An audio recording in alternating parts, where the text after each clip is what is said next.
மக்களே, இந்த வீடியோவை யாருமே ஸ்கிப்பே பண்ணாதீங்க. இந்த வீடியோவில் ரொம்பவே முக்கியமான விஷயம் தான் சொல்ல போகிறேன். அண்டு வந்து சிஎஸ்கே வந்து இன்னைக்கு மஸ்ட் வின் மேட்சாக தான் இருக்கும். அண்டு வந்து சிஎஸ்கே ஜெயிக்குமா ஜெயிக்காதான்னு கமெண்ட் பாக்ஸில் சொல்லுங்கள்.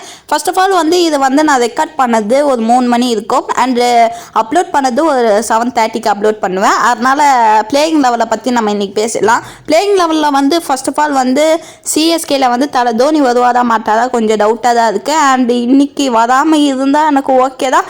அண்ட் வந்து இன்னைக்கு வந்தார்னா அவர் அடுத்த வருஷம் ரிட்டையர் ஆக போதா, அது கன்ஃபார்ம் ஆயிடுச்சு. அண்ட் வந்து இன்னைக்கு வரலன்னா அடுத்த வருஷம் விளையாடுவாதும் கன்ஃபார்ம் ஆயிடுச்சு. அண்ட் வந்து அவர் இன்னைக்கு வராதா இல்லையாதான்னு நம்ம கண்டிப்பாக வெயிட் பண்ணி பார்க்குறோம். அண்ட் வந்து இன்னைக்கு எஸ்ஆர்ஹெச் வந்து ரொம்பவே ஃபார்மில் இருக்கிற மாதிரி இல்லை.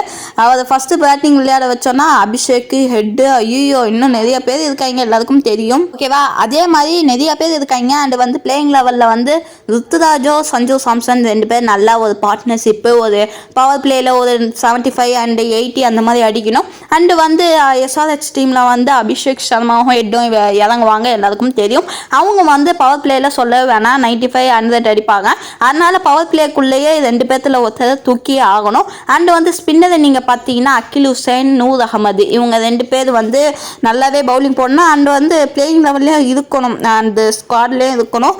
அதுக்கப்புறம் அபிஷேக் சர்மா எப்படி அடிப்பாது எல்லாருக்கும் தெரியும். அண்ட் வந்து மஸ்ட் வின் மேட்ச் தான் இன்றைக்கி வந்து சிஎஸ்கேக்கு. இன்றைக்கி வந்து ஜெயிச்சே ஆகணும். ஜெயிக்கலைன்னா எல்லாருக்கும் தெரிஞ்ச மாதிரி தான் எலிமினேட் ஆகிடும் சிஎஸ்கே.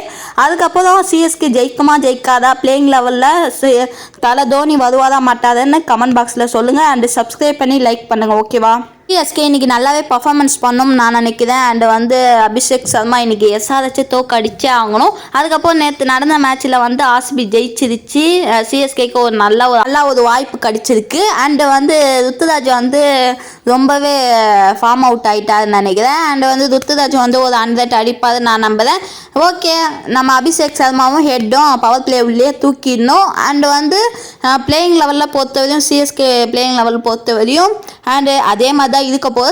தோனி வருவாதா மாட்டாதா தான் கொஞ்சம் கன்ஃபியூஷனாக இருக்குது. அதே மாதிரி டெவால் பிரேவிஸ் நல்லா ஒரு நாக்கு அடிக்கணும், அவர் தான் ஃபினிஷராக இருக்கணும். தோனி வந்து காலையிலே போட்டு பண்ண வந்து நல்லாவே ப்ராக்டிக்ஸ் பண்ணது மாதிரி இருக்குது அப்படின்னு நான் காலையிலே ஒரு ஷார்ட்ஸ் பார்த்து போட்டுருப்பேன். அது உங்களுக்கு தரலன்னா டிஸ்கிரிப்ஷன் இருக்குல்ல, அங்கே போயிட்டு பாருங்கள். இல்லைன்னா சப்ஸ்கிரைப் பட்டனு மேலே ஒன்று இருக்கும் லிங்க் மாதிரி, அது லிங்கை கிளிக் பண்ணி பாருங்கள். ஓகேவா, இதுதான் நான் வீடியோவாக சொல்ல வந்தேன். ஓகே, புதுசாக வந்தவங்களுக்குலாம் ஒரு லைக் பண்ணுங்கள், சப்ஸ்கிரைப் பண்ணி லைக் பண்ணுங்கள். இதுக்காக தான் ஒரு வீடியோவே மேக் பண்ணி வந்தேன். நம்ம சேனலுக்கு சப்போர்ட் பண்ணுங்கள். அண்ட் வந்து இன்றைக்கி சிஎஸ்கே ஜெயிக்குமா ஜெயிக்காதான்னு கமெண்ட் பாக்ஸில் சொல்லிட்டு தோனி இன்னைக்கு வருவாதா மாட்டாதான்னு கமெண்ட் பாக்ஸில் சொல்லிட்டு சப்ஸ்கிரைப் பண்ணிடுங்க. ஓகேவா, நான் அடுத்த வீடியோவில் வருவேன்.